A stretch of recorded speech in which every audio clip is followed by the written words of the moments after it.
So here's the deal. Samsung's Galaxy S26 Ultra is on the horizon, and people are already asking, is this the next big thing, or just another yearly refresh in a shiny new suit? If you're sitting there wondering whether to wait for the S26 Ultra or just grab the S25 Ultra now, especially with those juicy discounts flying around, you're not alone. We've dug through all the leaks, prototypes, and insider whispers to break it down for you. No fluff, just real talk. First up, performance. Samsung's going with the 2nd Gen Snapdragon 8 Gen 2 Elite, and it's looking like a serious powerhouse. You're getting around 30% faster graphics, a 25% boost in CPU performance, and a bigger cache to help with multitasking. Plus, this isn't just the regular version, it's the made-for-Galaxy one, so Samsung's squeezing out extra performance. Add in support for the latest RAM tech and a possible 16GB RAM option, and you're looking at a phone that should feel lightning fast. As for the cameras, let's clear something up. No, you're not getting two 200-megapixel lenses. The S26 Ultra will keep one 200-megapixel main sensor, just like the S25 Ultra, but with a newer version of the HP2 sensor.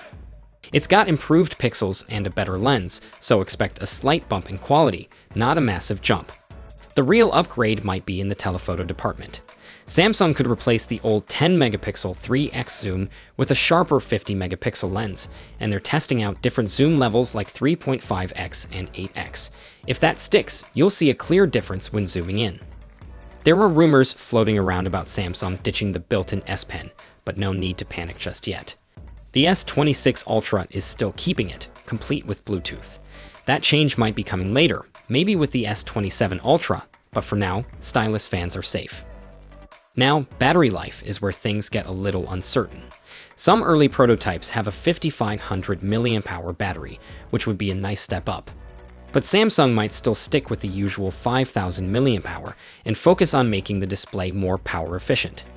Bigger batteries are trickier to ship, so we'll have to wait and see what they settle on. Either way, battery life should be solid.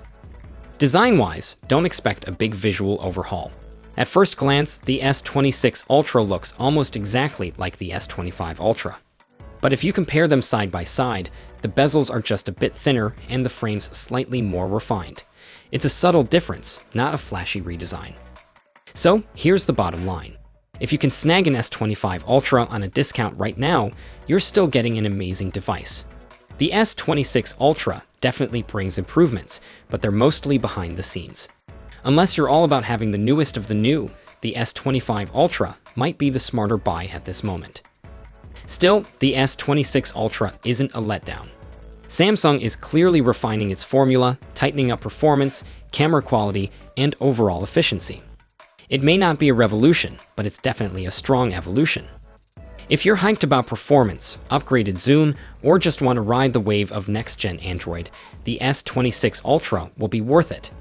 Otherwise, that S25 Ultra deal might just be too good to pass up. So, what's your take on both devices? Let us know it down below in the comment section, and I'll see you all in the next one. Until next time, take care.